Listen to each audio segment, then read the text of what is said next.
ಮಾಡವ್ರೆ ಅಂದ್ರೆ ಯೋಚನೆ ಮಾಡಿ ಯಾವ ಮಟ್ಟಕ್ಕೆ ಅವ್ರವ್ರು ಬಡ್ಡಿಗೆ ಕೊಟ್ಟರು ಸುಮ್ನೆ ಕೊಟ್ಟಿಲ್ಲ ಅವರು. ಮೀಟರ್ ಬಡ್ಡಿ ತಂದೆ ಸುಮ್ನೆ ಮಾಡ್ಲಿಲ್ಲ, ಮನೆ ಹಾಳು ಮಾಡ್ಲಿಕ್ಕೆ ಅಷ್ಟೇ. ಏನ್ ಮಾಡ್ಲಿಕ್ಕೆ ಆಗ್ತಿಲ್ಲ ಅತ್ಯಾಚಾರಿಗಳಿಗೆ. ಈಗ ಇಲ್ಲಾದ್ರೆ ಮುಗಿಸಿ ಬಿಡ್ತಾರೆ ಅವ್ರು ಒಬ್ಬೊಬ್ಬ ಅಂತ ಹೇಳಿದ್ರೆ. ಅದಕ್ಕೆ ಅವ್ರ ಮೇಲೆ ನಮಗ್ ಭರವಸೆ ಇಲ್ಲ. ಅದಕ್ಕೆ ಇವಾಗ ನೀವೇ ಜಡ್ಜ್ ಅಷ್ಟೇ. ಚರ್ಚೆ ಹೌದಮ್ಮ, ನೀವೇ ಎಲ್ಲ ಈಗ ಎಲ್ಲ ಯಾರು ಕೇಳಲಿಕ್ಕಿಲ್ಲ ಅಂತ ಹೇಳಿದ್ರೆ 2-3 ದಿವಸದಲ್ಲಿ ಹಿಂದಿನ ಕಾಲದಲ್ಲಿ ಸೆಕೆಂಡ್ ಅಲ್ಲಿ ನಿಮ್ದು ಹೆಣ ನೇತ್ರಾವತಿಯಲ್ಲಿ ಧರ್ಮಸ್ಥಳದಲ್ಲಿ ಯಾರು ಸತ್ತಿದ್ದಾರೆ, ಹೆಣ ತೆಗೆಯದೆ ಹೋರಾಟ ಮಾಡ್ಲಿಕ್ಕೆ ಆಗುದಿಲ್ಲ.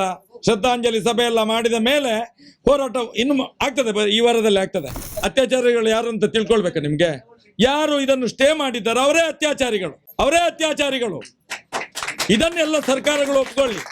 ಇದೇ ಅತ್ಯಾಚಾರಿಗಳು, ಇದೇ ಕಾಮಂದರು, ಇದೇ ರೇಪಿಸ್ಟ್ಗಳು, ಇದೇ ಪಾಪಿಗಳು, ಇದೇ ಧರ್ಮಸ್ಥಳದ ಪಾಪಿಗಳು. ಇವರೆಲ್ಲ ಸೌಜನ್ಯಳ ಒಂದು ಆತ್ಮವನ್ನು ಕೊಲೆ ಮಾಡಿ, ರೇಪ್ ಮಾಡಿ, ಮಣ್ಣು ತುಂಬಿಸಿ ಕೊಂದ ಜಾಗದಿಂದಲೇ ನಮ್ಮ ಪ್ರತಿಭಟನೆ ಮುಂದಿನ ದಿನದಲ್ಲೂ ಕೂಡ.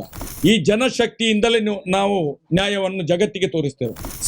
ಸಾವಿರ ಹುಡುಗಿಯರನ್ನು ಈ ಧರ್ಮಸ್ಥಳ ಗ್ರಾಮದಲ್ಲಿ ರೇಪ್ ಮಾಡಿದರೆ ತಿಳ್ಕೊಳ್ಳಿ. ಇಡೀ ರಾಜ್ಯದ ಜನ ಅಲ್ಲ, ಇಡೀ ದೇಶದ ಜನ ತಿಳ್ಕೊಳ್ಬೇಕು.